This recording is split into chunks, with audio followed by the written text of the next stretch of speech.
ये बता बहू ये कहाँ रखे को? लाला ने कही, बोले भैया देख गौचारण करने जाऊंगा ना तो जिस प्रकार से बंसी को इधर रख के जाऊं वैसे रख के जाऊंगा, और जब गौचारण करते करते जो है हम वहीं पे बैठ करके खेलेंगे। समझ गई मैया, अच्छा अच्छा अच्छा गुड़िया की बात कर रहे हो। गुड़िया ला करके कन्हैया को दे दी। और छोटे बच्चे तो देखिए ध्यान देना सज्जनों, हमारे संतों ने बाल गोपाल की सेवा करने के लिए एक हमको बताया कि हम लोग गोपाल जी की सेवा करते हैं ना, छोटे भगवान बाल गोपाल। क्यों? देखो एक सिद्धांत है, छोटे बच्चे को मनाना खुश करना बड़ा सरल है कि नहीं? ये छोटा बालक है, देखिए हाँ देखिए बेटा बेटा टॉफी मिलेगा, चुप रहो, है ना? ठीक है, टॉफी दूंगा मैं। देखो शांत हो गया बच्चा, है ना? टॉफी दिया नहीं है मैंने, कह दिया टॉफी दूंगा, बच्चा शांत। कितना भी जिद कर रहा हो, एक टॉफी दे दो। बच्चों को खुश करना बड़ा सरल है और बड़ों को खुश करना उतना ही कठिन है। बड़े उतने जल्दी खुश होने वाले नहीं है। हाँ बहुत कुछ दे डालो आप, मुंह फूला ही रहता है उनका। बड़ों को खुश करना बहुत टेढ़ी खीर है सज्जनों, है कि नहीं? बताओ अजी बोल भी दो, है ना? बड़ों को खुश करना जो है बहुत टेढ़ी खीर है। बड़ों की अपेक्षा बच्चों को खुश करना बड़ा सरल है। इसलिए हमारे ऋषि मुनियों ने कहा, देखो बड़े ठाकुर जी की सेवा करोगे तो वो राज राजेश्वर हैं, उनकी सेवा कैसे कर पाओगे? वो राजा माने न माने, भाई राजा का उसी प्रकार से सम्मान होना चाहिए, उसी प्रकार सत्कार होना चाहिए, उसी प्रकार के जो है सेवा शुश्रूषा होना चाहिए। अब हमारे पास तो संसाधन भी कम है, सब कुछ कम है भाई। 56 भोग उनको नहीं लगा सकते, हम तो चनोरी में ही टरकाने वाले हैं। हमारी चनोरी थोड़ी सी मिश्री लेकर के प्रसन्न हो जा, हमें तो वैसा भगवान चाहिए। हमें भैया 56 भोग रोज बना के खिलाने की सामर्थ्य तो हमारी नहीं है। तो बोले बड़े ठाकुर की फिर उपासना कठिन है। बोले फिर किसकी करो? बोले छोटे बाल गोपाल की करो। जैसे बच्चों को देखो लगे नहीं सिर में, बच्चों को मनाना सरल है, ऐसे बाल गोपाल को मनाना बड़ा सरल है, कुछ नहीं लगता है। भगवान मान गए। अब आगे सज्जनों आगे कथा आती है। आज भी वंदे भारत, मैं सोच रहा था कि लोकल ट्रेन में चलेंगे आज तो, और समय हो चुका है, समय की मर्यादा है, काफी आगे तक जाना है। वंदे भारत में तो चढ़ना ही पड़ेगा समय सापेक्ष, क्योंकि भाई अब हमारे देश की प्रोडक्ट है ना, हम यूज नहीं करेंगे कौन करेगा? नहीं, अनेकों कथा। अब यहाँ पर एक बड़ा सिद्धांत है, प्यारा सिद्धांत है, कथा के माध्यम से सिद्धांत को सुनते हुए आगे बढ़ेंगे हम लोग। सुखदेव स्वामी कहते हैं कि देखो यशोदा मैया के घर में दास दासियों की कोई कमी नहीं। यशोदा मैया के घर में ध्यान दीजिएगा, 5 मिनट का समय और लूंगा मैं, ठीक है? 5 मिनट तो वैसे है 4 बजने में, ठीक 4 बजे। और मुझे यही अच्छा लगता है सज्जनों, समय से समय तक। और मेरा मानना है जिसने समय का कदर नहीं किया उसका फिर समय उसका भी नहीं कदर करता।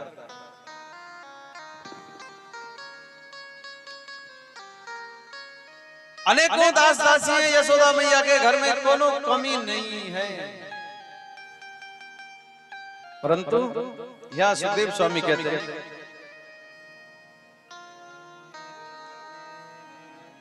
एकदा गृहदासेषु यशोदानंद गृहे कर्मांतर नियुक्तासु निर्मवन्तासु। अनेकों दास दासी हैं बाबा के यशोदा मैया के, परंतु यानी यानी हगीतानि तद्वाल आचरितानि च ददिर निर्मंथनि काले स्मरन्ति तन्न गायता। अनेकों दास दासियों के होते हुए भी अपने लाला के लिए, भगवान के लिए दधि मंथन का कार्य अपने आप स्वयं कर रही हैं। और किस प्रकार से कर रही हैं? बोले दधि मंथन किस लिए कर रही हैं? बोले लाला को माखन खिलाना है, लाला जगेगा, उसको ताजा सद माखन चाहिए, तो माखन निकालने के लिए दधि मंथन कर रही हैं। और दधि मंथन करते करते सज्जनों भगवान के अनेकों नाम को उच्चारण करते हुए तन से मन से भगवान का स्मरण कर रही हैं, भगवान के लिए सेवा कर रही हैं, भगवान के नामों का कीर्तन कर रही हैं, और शरीर से जो है वो कार्य दधि मंथन कर रही हैं। यानी यानी गीतानी तद्वाला चरितानि चह, भगवान ने जो जो चरित्र किए उसको स्मरण करते हुए यशोदा मैया दधि मंथन कर रही है। अब ये सिद्धांत क्या है कथा का? बोले देखो, भगवत सेवा अपने से करें अधिक से अधिक। संसार के विविध कार्य औरों से करा सकते हैं, पर भगवत कार्य अपने से करोगे तो आपके खाते में जाएगा। पैसे अपने अंडर में लाने हो तो पहले बैंक में खाता खुलवाना पड़ता है सज्जनों। अगर किसी दूसरे के खाते में आप डाल सकते हो पैसा, कोई वो नहीं है, परंतु जब आपको चाहिए तो खुद नहीं निकाल सकते, फिर उसकी अनुमति लेनी पड़ेगी। क्यों भैया, हमें पैसा चाहिए, जरा दे दे। अरे भाई, अपना पैसा तो आप स्वयं ले लो, ऐसा प्रबंध बनाओ ना, क्यों मांगना पड़े? अगर उसकी थोड़ी फिर गई क्या करोगे? क्यों जी? फिर गई तो फिर तो आप घंटनलाल मदन गोपाल कुछ नहीं है आपके पास। तो सज्जनों, जो भगवत सेवा है वो बैलेंस है हमारी पारलौकिक यात्रा की बैलेंस। हाँ, तो वो बैलेंस हमारे साथ होना चाहिए। तो इसलिए भगवत सेवा, आराधन, चिंतन अधिक से अधिक हो। और संत जन, ज्ञानी जन एक बड़ी सुंदर बात कहते हैं कि देखो, भोजन में मात्रा हो, भोजन देखते ना, भाव में ओ की मात्रा तो भो हुआ कि नहीं? भोजन में मात्रा, भोजन मात्रा से करिए। क्यों? क्योंकि भोजन में मात्रा होती है, भाव में ओ की मात्रा हुई कि नहीं? भोजन, भोजन में मात्रा से करो। अनलिमिटेड खाओगे तो पेट खराब हो जाएगा। चकाचक भंडारे में उस दिन बड़ी प्यारी दाल बनी थी, कौन सी हम ज्यादा खा गए महाराज, 3 किलोमीटर चलना पड़ा, तब भी पसने में थोड़ा दिक्कत। अगर स्वादिष्ट लगा तो ज्यादा खा गए, अरे थोड़ा कम खाते तो दिक्कत थोड़ी होती है कि नहीं? तो भोजन मात्रा में लो, भोजन मात्रा में लो। और भजन, देखो भजन में कोई मात्रा नहीं है, भजन कोई मात्रा नहीं है, जितना चाहो उतना करो, पेट खराब नहीं होगा, दिमाग खराब नहीं होगा, कोई खराब नहीं होगा, सब बढ़िया ही बढ़िया होगा। अनलिमिटेड तो भजन करो, क्योंकि इसमें कोई मात्रा नहीं। थोड़ा तो करो, है ना? पहले थोड़ा कर लो, फिर धीरे धीरे धीरे धीरे भाई हम भगवान की तरफ बढ़ेंगे तो वही बढ़ाने वाला वही बढ़ाएगा। पर यही है कि चलना प्रारंभ नहीं करेंगे तो कैसे गंतव्य तक पहुंचेंगे? ठीक है, इसलिए चलना आज हम प्रारंभ करें, हमारी सहायता भी भगवान करेगा। आगे सज्जनों, अनेकों लीलाओं को प्रणाम करते हुए अब माखन चोरी की लीला है। यमलार्जुन का उद्धार किया भगवान ने, और गोकुल से वृंदावन गए हैं।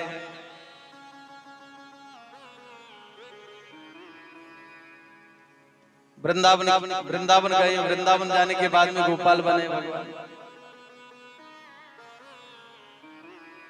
पहले बछड़ों को पालन किया, बछड़ों को चराने गए, और जब बछड़े चराने गए ना सज्जनों तो वहां पर वृंदावन में गए पहली बार। अब तक तो गोकुल में थे, अब वृंदावन में गए गौचारण करने के लिए। तो गौचारण करने जैसे गए तो सज्जनों, मैया जो है कुछ टिफिन में भेज देती थी नाश्ता वगैरह, कलेबा के लिए भेज दिया करती थी, जैसे हम लोग टिफिन में बच्चों के टिफिन में आज भेज देते हैं। पहले अब स्कूल जाते, पहले गौचारण नहीं जाते। तो एक अगासुर नाम का दैत्य आया था, अगासुर का वध किया भगवान। विशाल का अगासुर यानी कि विशाल काय अजगर के रूप में आया वो दैत्य। तो भगवान ने उसका वध किया, और उसके उपरांत सभी ग्वाल वाला अपने सखाओं के मध्य में बैठ करके वो खा रहे थे, जो घर से लेकर के गए। किसी से तू दियो थोड़ा, तेरी मैया ने कैसी बनाई है देखिए। आपस में हास प्रयास करते हुए बालक भोजन कर रहे थे। उसी समय किसी का छुड़ा करके ये भगवान खा रहे थे, तो उसी समय ब्रह्मा जी आए, बोले भगवान की स्तुति करने में गया था, वो ब्रज मंडल में है, अब देखो जरा दर्शन करके आऊं। तो सज्जनों आकर के देखा ब्रह्मा जी ने, तो देखते क्या है, बोले एक दूसरे का झूठा खा रहे। बोले अरे राम राम राम, ये कैसे भगवान हो सकता है भाई, भगवान ये कैसे हो सकता है, ये तो एक दूसरे साधारण बालकों का झूठा खा रहा है, ये भगवान कैसे हो सकता है। भगवान परीक्षा लेने के लिए बछड़ों को चुराया ब्रह्मा जी ने, बछड़ों को चुराया भगवान समझ के। 1 वर्ष तक सज्जनों भगवान ने संपूर्ण जैसे जैसे बछड़े थे वैसे वैसे बछड़े बना लिए भगवान ने। यहाँ तक कि श्रीमद् भागवत में आया है सज्जनों कि जैसे जैसे जिसके जो जो जैसे कपड़े थे, यावद वत्स काल पकबपुर यावत करंगराधिकम यावद यश विषाण वेणु दलसिक यावत विभूषांबरम यावत शील विदा गुणा विदा कृति वयो यावत विहारादिकम सर्वम विश्वमयं गिरिंगो बदजा गिरोंगो बदजा सर्वस्वरूपो बभू। जो ग्वाल बालों ने जो वस्त्र भी पहन रखे थे ना, वस्त्र भी भगवान बने भाई। ग्वाल बाल अब ग्वाल बाल जो है, ग्वाल बालों को योग निद्रा में ब्रह्मा जी ने हरण कर लिया, छुपा दिया। अब इधर ग्वाल बालों के को छोड़ करके अकेले भगवान कृष्ण कैसे आए, न तो बछड़े हैं न ग्वाल बाल है। तो भगवान ने अपने से सब प्रकट किया, जैसे जैसे जो थे, जैसे बछड़े थे वो बछड़े भगवान हो गए, जैसे ग्वाल बाल थे भगवान बन गए, सब बन गए।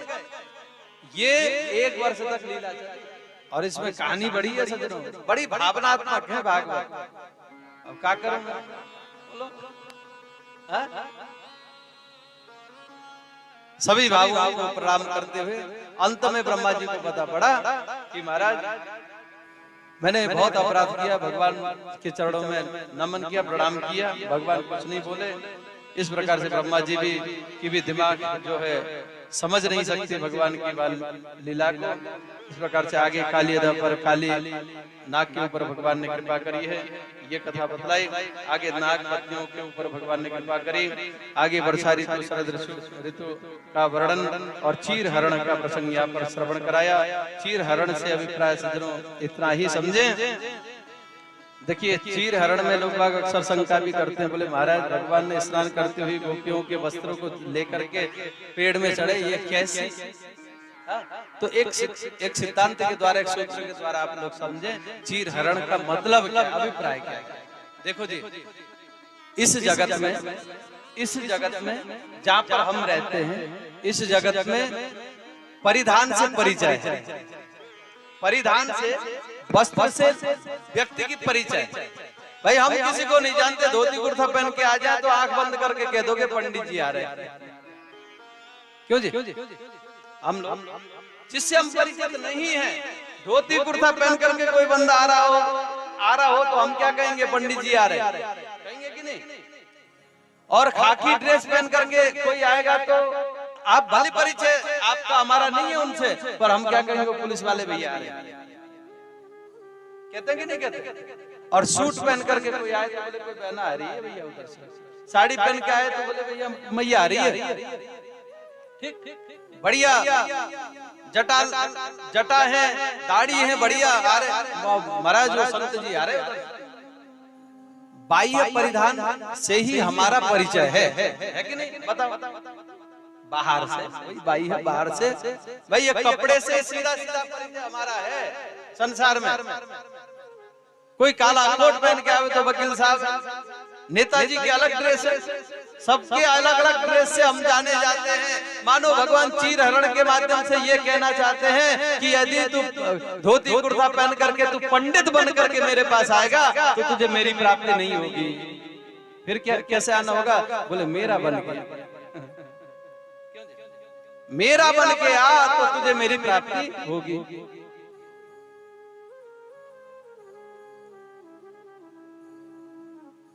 हर किसी जीव को, हे जीव तुम अपना परिचय लेकर के मेरे पास आओगे तो मेरी प्राप्ति नहीं होगी।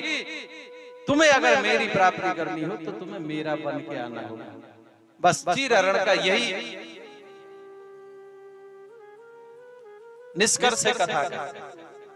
आगे बढ़ते हैं। गोवर्धन पूजा। बोलिए गोवर्धन नाथ की।